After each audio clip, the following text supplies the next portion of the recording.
కూడా గుర్తొచ్చే one of the top hilarious సినిమాల్లో ఉండేవి డెఫినెట్గా శ్రీను వైట్ల గారి సినిమాలు కూడా అని చెప్పాలి. సో అలా ప్రతి కమీడియన్కి, ప్రతి యాక్టర్కి వాళ్ళ లైఫ్లో, వాళ్ళ కెరియర్లో నోటబుల్ అండ్ గుర్తుండిపోయే అచీవ్మెంట్స్ని, హిట్స్ని అందించినటువంటి మా ఎంటర్టైనింగ్ డైరెక్టర్ శ్రీను వైట్ల గారు ఇప్పుడు మాటలు వినేద్దాము. అందరికీ నమస్కారం అండి. మీడియా మిత్రులందరికీ ప్రత్యేకంగా నమస్కారం. ఈ కేరాంప్ అనే సినిమాని ఎంత పెద్ద హిట్ చేసినందుకు దానికి సహకరించిన మీడియాకి కానీ, ప్రేక్షకులు కానీ ఈ సందర్భంగా థ్యాంక్స్ చెప్తున్నాను.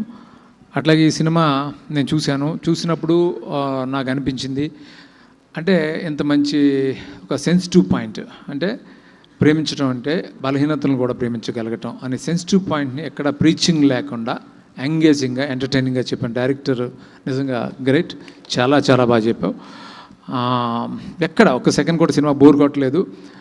అలాగే ఈ సినిమాకి పనిచేసిన టెక్నీషియన్స్ అందరూ కూడా ఎంతో ప్రాణంతో, ఇష్టంతో డైరెక్టర్కి ఒక సపోర్ట్గా నిలిచి ఇంత మంచి క్వాలిటీ రావడానికి, ఇంత తక్కువ టైంలో ఇంత క్వాలిటీ సినిమా తీయడానికి సహకరించారు.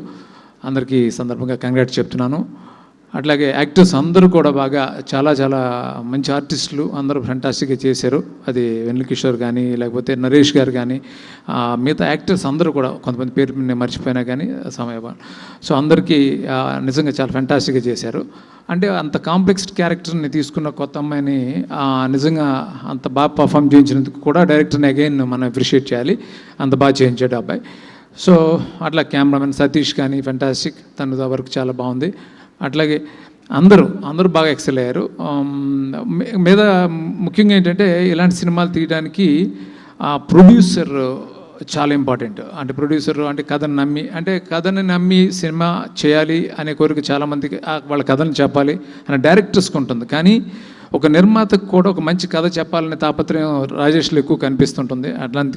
అందుకే రాజేష్ ఇన్ని సక్సెస్లు ఇవ్వగలుగుతున్నాడు. కంగ్రాట్స్ రాజేష్. అట్లాగే శివ గారు కూడా కంగ్రాట్స్ చెప్తున్నాను.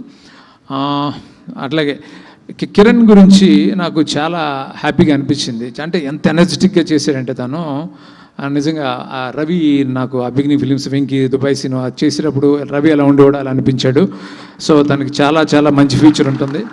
అంటే నాట్ ఓన్లీ కామెడీ, తను ఎమోషన్ కూడా ఫెంటాస్టిక్గా చేస్తాడు. తన ఫిల్మ్ ఎస్ఆర్ కళ్యాణ్ మండపంలో ఒక షాట్ ఉంటుంది, నేను మనకు కూడా చెప్పాను.